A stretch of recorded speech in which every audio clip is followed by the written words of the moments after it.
Hello, my beautiful friends, and welcome back to Glowing and Growing. If you're new here, my name is Priscilla Cervantes, and this podcast is a space where we talk about personal growth, mental health, faith, healing, and becoming the best versions of ourselves spiritually, mentally, and emotionally. I apologize for the delay in the episode. I have been quite sick. I'm not sure if you hear my voice, but I did start feeling better this week.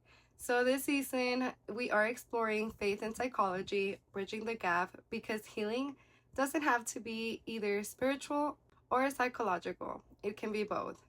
Today's episode is a conversation many people need but don't feel comfortable having.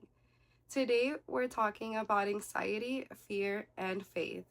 Specifically, why anxiety happens, how our brains and nervous system respond to fear, psychology tools that can calm anxiety, and biblical promises we can lean on when fear feels overwhelming. If you've ever felt anxious about the future, if you've ever laid awake at night overthinking, if you've ever prayed for peace but still felt worried, this episode is for you.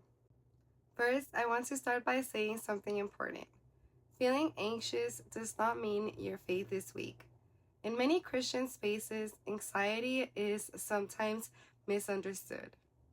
People are told things like, just pray more, just trust God, you shouldn't be anxious if you have faith. But anxiety is not simply a spiritual issue. It is also a biological and psychological response. Your brain and body are designed to protect you. When your brain senses a potential threat, it activates something called the fight or flight response, a survival mechanism connected to the amygdala in the brain. Your heart rate increases, your breathing changes, your body prepares to respond. This system was designed to protect us from danger. But in today's world, our brains sometimes treat stress, uncertainty, and overthinking as threats. So your body reacts even when nothing dangerous is happening. Understanding this removes shame. Anxiety is not a moral failure. It's a signal. Let's talk about some of the most common triggers. Anxiety often comes from uncertainty and lack of control. Examples include fear of the future, financial stress, relationship struggles, health concerns, grief or trauma, or major life transitions. Our minds try to predict outcomes in order to stay safe.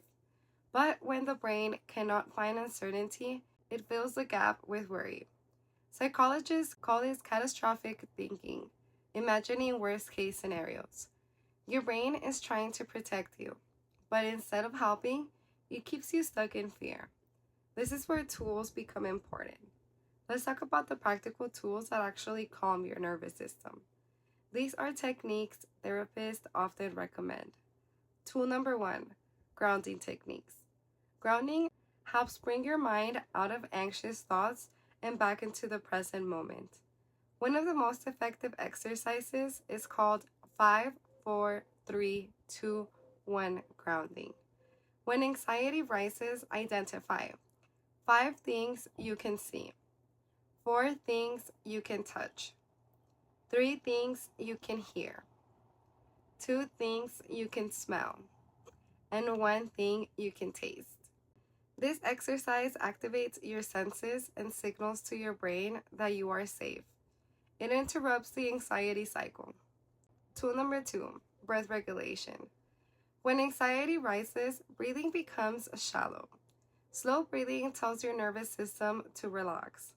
Try this. Inhale for 4 seconds, hold for 4 seconds, exhale for 6 seconds. Longer exhales activate the parasympathetic nervous system, which calms the body. This can be done while praying or reflecting. Tool number 3, journaling.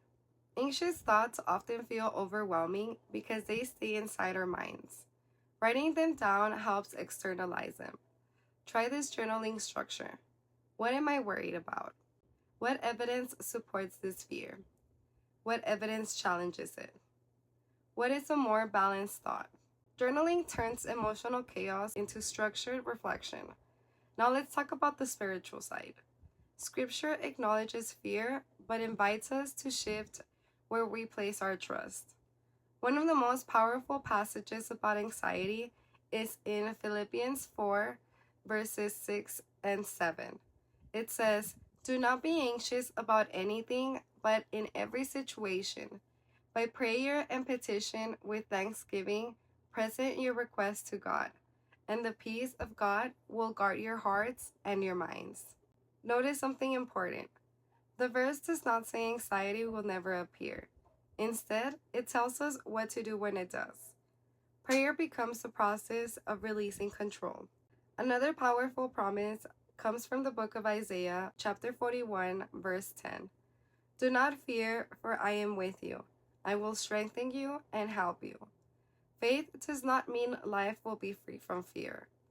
Faith means you are not facing fear alone. What I love about combining psychology and faith is that they work together. Grounding calms your body. Prayer calms your spirit. Journaling organizes your thoughts. Scripture renews your beliefs. Breathing regulates your nervous system. Faith reminds you that God is in control. It's not either or, it's both. Here's a simple practice you can try this week. When anxiety rises, 1. Pause and breathe slowly. 2. Use a grounding technique. 3. Write down the anxious thought. 4. Pray and surrender the worry. 5. Replace the fear with scripture. Over time, your brain begins to associate calm with faith and reflection. You begin training your mind to respond differently. If you are struggling with anxiety right now, I want you to hear this. You are not weak. You are not broken. And you are not alone. Fear may visit your mind, but it does not get to define your life. God understands your heart, your worries, and your struggles. And there are tools available to help you navigate them. Faith and healing can walk together. Thank you for spending this time with me today. If this episode helped you, share it with someone who may need encouragement. And next week, we will talk about forgiveness and emotional freedom. Until then, keep glowing, keep growing, and remember, peace is possible.